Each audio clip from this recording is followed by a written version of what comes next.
یا څوک سار وختي سوره یاسین وای ټول حاجتونه به پوره شي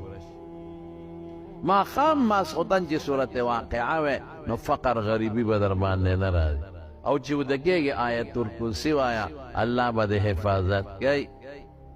او د آخري صورتونه وایا د سحر جادونه به د خدای په حفاظت کې ساتي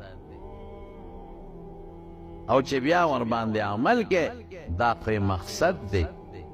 فتبعوه د قرآن تابعداري وکړي تابعداري دا چې الله پکې څه غوښتي دی هغه وکړي او د څه نه منع کړي د هغې نه ځان وساتئ خو واتقو بل څیز دا چې پرهیز به کوې چې ډاکټر له لاړ شې او هره ته دارو لیکي او ته پرهیز نه کوې جوړېږي نه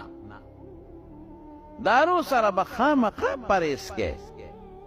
ډوډۍ به هم خورې دارو به هم خورې او پرهیز به کوې چې پرهیز نه کوې نه جوړېږې نو الله وایي تابعداري وکړه دا قرآن دارو دی دا ډوډۍ د استعمال یې کا واتقو پرهیز ورسره وکړه لعلکم ترحمون نو پتا به د خدای را طرف نه رحم وشي او که تابعداري د قرآن نه کې او پرهیز نه کې نو عالمان وایي د رحم په ځای ممکن ده چې د خدای قهر در باندې نازل شي